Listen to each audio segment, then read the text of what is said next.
Spence against Lamont Peterson. Then lightweight Mikey Garcia conceived of a plan to persuade everyone in his corner that he could take on the undefeated Spence. Everybody thought I would be just, speaking, talking just because I wanted to throw a name out there. But I was serious. I was always serious. Errol Spence is that person right now. Nobody else was willing to jump up and fight Errol. No one else is willing to challenge Errol Spence like that. I want to accomplish this. I want to be great. And in order to do that, I need to get through this man in front of me. He's a perfect opponent because of his name. I mean, he's a 4-division champion. And, he's a great fighter, so I can't wait just to showcase at my home against a guy who's never been defeated before. This is the moment I've been waiting for. I got a perfect opponent, and I'm fighting on pay-per-view, so I can't wait. How do you beat this man? I got all the tools. I believe in myself. I got the right amount of speed, footwork, power, experience. I've done all my work to get ready for this fight, and I know that I can beat him. Mikey Garcia is the only guy that's calling out your name. What was your reaction when you first heard that? I respect him for that. I respect him for his ambitions and things like that. But, at the end of the day, he should listen to his coach, should listen to his brothers, and not took the fight and went somewhere else. Errol, this guy crazy? Or is this guy crazy like a fox? What kind of vibes are you feeling coming off him? He's just confident. I mean, he's a true fighter. He's a real fighter. I mean, that's what he's supposed to be. I mean, it's like a mirror. I see myself in him. I mean, that's how I felt. I said that, too. I've said that, I see a lot of myself in the way he fights. How so? It is almost like a mirror. I've said that several times. When I compare in further detail, I also feel that I'm just a little bit better in every little aspect. A little bit better in timing, a little bit better in footwork, a little better in speed, a little bit better here and there. And that's what I believe that will help me overcome his size advantage that he holds over me. I mean, it sounds good, but, a lot of stuff looks good on the outside until you get in there.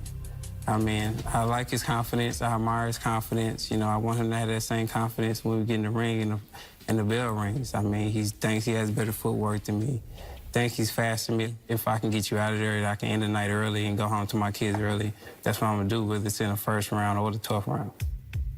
Yeah, I need someone like that to get out the best out of me, bring out the best out of me. I need some opponent just like you. Other opponents haven't really been able to challenge me enough. And in order for me to show the world what I can do inside of that ring, I need someone like you, and that's why I picked you. Well, he wouldn't have to worry about that because I'm going to squeeze all the talent and skill out of them come fight night March 16th. So, it's not going to be on cruise control. It's not going to be, an easy victory for him. I'm not worried that he doesn't have to. I'm not. He doesn't have to, feel like that he hasn't used all his skills and his talent and his ability because he's going to need everything in his tank March 16th. What do you see? What do you see in him that gives you this level of confidence? It's not what I see that he doesn't do right. It's not something like that. It's more what I know, what I'm capable of doing that people still haven't seen out of me. And that's why I picked this fight, because I need this type of fight so that I can show the world the full Mikey Garcia, the full fighter that I am. Is the best of Mikey Garcia enough to beat Errol Spence? No, not at all. I mean, I respect his skills. I've been watching him for a long time. He has a lot of skills, has a lot of talent, but, I'm still that guy. I got a crazy amount of confidence, and I want to be the first person to give him his loss. So, I'm ready March 16th. Like I said, I'm going to put on a great performance, a great showing. I don't care what they're doing. I don't care, how he's been working with Snack and the different strength and conditioning exercises and all the supplements they've been taking. It's not going to matter March 16th. Mikey Garcia has been dominant at 126, 130, and 135, and even won a title at 140. But his March 16th fight against title holder Errol Spence Jr. will take place at 147 pounds. It'll be the first time in his career that he's entered a title bout as an underdog. Spence, on the other hand, can cement his legacy as the next great welterweight. Errol, we certainly know what's at stake for Mikey. This is daring to be great. This is legendary stuff. A title in your 5th weight division, potentially being called the pound-for-pound king with a victory over a guy like you. What's at stake for you in this, though? A lot at stake for me. My IBF belt, my recognition of, being that guy in the welterweight division and being quote unquote, the boogeyman in the division, and just being the most feared man at 147. I want to fight the biggest name. That was the biggest name right now for me was Mikey Garcia. Nobody else wanted to fight me in the welterweight division or at 140 wanted to come up. He wanted it, so I accepted the fight, and it was an easy fight to make. You know, we are both undefeated champions. You hardly see that in boxing right now. He could have picked someone else. I could have picked someone else. And we could have both been fighting separate guys, contenders. But that's not what he wants. That's not what I want. I want the biggest challenge, just like he wants the biggest challenge. I want the biggest fight so that I can catapult me to the next stage. And he wants the same thing. Like I said, that's just a recipe for a great fight. Does he want it more than you do? Definitely not. I mean, once they get in the ring, in the bell ring, they start getting hit, they start getting punished, you know, the looks change. All the strength conditioning workouts and things like that, I've never seen a chin get stronger. So I think, you know, as soon as in the first round he felt my power, he'll go into survival mode. And I'm not banking off power. I'm banking off, you know, boxing IQ. You know, I'm ready for anything he brings to the table. You know, this is like a game of chess. When he make a move, it's up to me to make a better move. And I know they think I'm looking over Mikey Garcia, but I'm definitely not. I know I'm a better fighter, and that's what's going to separate us. And at the end of the night, I'm winning the fight. On fight night, March 16th, he's going to realize that it's not as easy as he thought. Oh, it's an easy night. No, it's not. It's not going to be an easy night for you. If not, it's going to be probably the best night that you've ever had when it comes to facing the best fighter. You know, it's going to be one of those big, great fights that you'll ever have. And you're going to realize that, damn, this kid wasn't just what I thought. I don't ever assume nothing. Like, we train for, you know, the biggest opponent. We trained for a guy. I'm not just going there and walk through him. I don't know if they think I'm a Antonio Margarito or, you know, some fighter. They just it could come be a short forward. night. It could be a short night because I'm 24-0 with 21 knockouts. It could be a short night. If I catch you on the chin, it could be a short night. I could catch you too. You I mean, catch it could happen. I'm gonna come right back. I know it could happen. Come right back. I know it could happen. And I'm gonna come right back. Like, it could be a short night if I catch him on the chin. Or if I catch him on a great was going to be a short night. Yeah. You were saying it was going to be a short night. Yeah, it could be a short night. I'm 24-0, 21 night. It will be a short night. It could be a short night. You're right. Yeah. If I catch you, now you're changing. If I catch you, you're changing your words. If I catch you, I'm putting you out. It was going to be a short night. If I catch you, I'm sparking you. Now you're saying if. If I catch you, I'm sparking you. Well, and you know I will. Let's see if you catch me. Who doesn't catch you? No. You don't get caught? No. Sleeto caught you. No. With what? So I'm not fasting Sleeto. You didn't drop me. Sleeto always get dropped. What are you talking about? What's his record? He always get dropped. How many times Sleeto been dropped in his career? He didn't drop me. How many times Sleeto been dropped in his career? And he was the best in the featherweight at that moment. How many times he been dropped in his career? Yeah, you dropped him 4 times. Okay, many times. So what's new about that? What's new about him getting dropped? You said he caught me. You dropped me. You dropped me. He caught me with the headbutt. You dropped me. He caught me with the headbutt. I promise you, if I catch him, I'm sparking him. No one's questioning his heart. No one's questioning his skill. But does he have the chin and power to compete with you at 47? I don't know. We'll see when the bell rings. I mean, in my head, when I'm training for a fight, of course, I psych myself out and say, yes, he does have the power and the chin to, you know, take what I have, so I won't under-prepare. But we'll see in the first round, can he take my shot? I'm prepared to do whatever it takes to win this fight. And when it comes on fight night on March 16th, inside that ring, I will be ready to do whatever it takes. Whether that means we go 12 rounds, whether that means it's a short night, if I have to fight on the inside, I have to try to push him back, if I have to, you know, be faster and be quick on my feet, whatever it takes to win this fight, I will be ready for it. Between Errol Spence Jr. and Mikey Garcia, the two fighters have a combined 63 victories and no losses. And so on March 16th, when the two will meet at Cowboy Stadium, it'll be a collision of two champions who don't know what it's like to lose. All right, Errol, we talked about heart, talked about experience, but he said it. It's going to come down to the skills. What skills do you have when you match up against Mikey that will make you victorious on March 16th?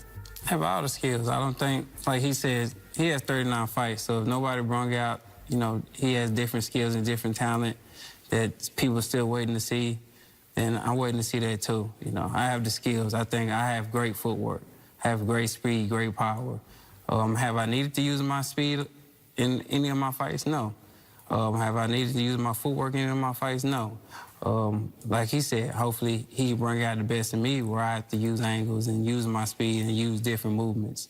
I have all that. I feel like I'm faster than him, I'm quicker than him, and I think better than him. So we'll see come fight night. You have a response? Well, he has the same thing that I said, you know. It's like a mirror.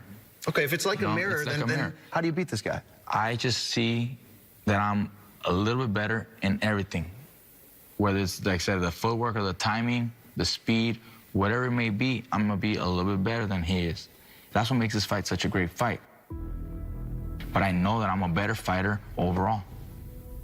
All right, I'll throw it out there. Who's got the speed advantage in this one? Me. Who's got the power advantage? Me. Defense? Me. Technique? Me. Heart? Me. I have everything. Sounds like it's one-sided on this table. I have everything. I have all the abilities to beat Mikey Garcia. When it comes down to grit, I have the grit too. When the speed fails, when the power fails, when the talent fails, when the boxing IQ fails, I have the grit. Yeah, I let him talk right now. When it's time to go into that mode, I have the grit. When it's time to be killed, I got that grit. I let him answer that. Get him. That's the mindset that he has to have. I could say the same thing, but I'm gonna let my boxing do the talking on March 16th. Well, he said he's gonna let his boxing do the talking, but every interview, they do nothing but interviews, and you know they do nothing but a lot of talking. He's always on interview on Ellie sat back and all these, oh, I'm gonna do this, or I'm gonna do that, or he doesn't do this right, he doesn't do that right. I'm always watching. What I tell you, I'm always watching. Look, if I'm always watching. If the media comes to me and asks me questions, I'm gonna answer. I'm always watching. Like I said, I always expect the unexpected. I'm always watching. I'm always looking. I'm always trying to find different things. He's watching you. Why wouldn't I? He's listening. Why wouldn't I? What is something he said that's gotten under your skin on the build to this? I ain't trash talking. I ain't saying, you know, mean things or bad things about any of my opponents or you. But I'm gonna give them an answer. And I'm gonna give them the honest answer that I believe I'm a better fighter than you are. Okay. And I'm gonna keep saying that. And March 16th, like I said, my fist and my boxing will do that talking. You keep saying that, but you just said you weren't gonna talk anymore. You're gonna let me do the talking. Right now, what I'm telling you is you keep that same energy that you had when I'm not around you and I'm not present. Keep that same energy that you had when you do those interviews when I'm not around. I'm a better fighter overall with better timing, better skills, better footwork. All these things I've said in interviews, and I'm telling you the same thing. That's how I feel. That's what I see. Can't wait, March 16th. If you win this fight, are you the best fighter in the world? Well, I feel like I'm the best fighter in the world now. You know, that's just my mentality. Overall, I'm the best fighter in the world. And it's not if I beat him, it's how I beat him. You know, I gotta, you know, put on a great performance to be considered one of the best, I feel like. How does this fight end? It can in different ways, but for me, you know, I'm seeing, you know, first of all, this is my hometown crowd. I mean, this is a dream come true for me just to fight at the Cowboy Stadium, fighting in my hometown with my hometown fans and family and everyone's in the crowd. But, you know, they can't fight for us. I want to be a big name in the sport, and I feel like, you know, this is not the ceiling for me, and once I beat him, you know, I will become, you know, that mega star, especially with the performance that I have in my mind that I'm going to give and I'm going to put out, you know, March 16th.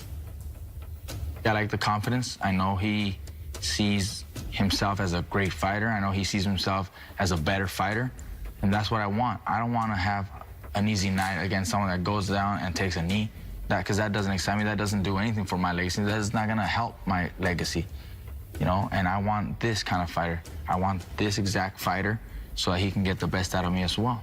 That's what I get from all this. I like this. Final prediction. I win this fight. It don't matter how, but I win this fight. It's a nice old school fight. Can't wait, fellas. 2 unbeatens, 2 of the best in the world. Saturday, March 16th, AT&T Stadium, Arlington, Texas, and live on Fox pay-per-view. Thank you so much for joining us. Thank you.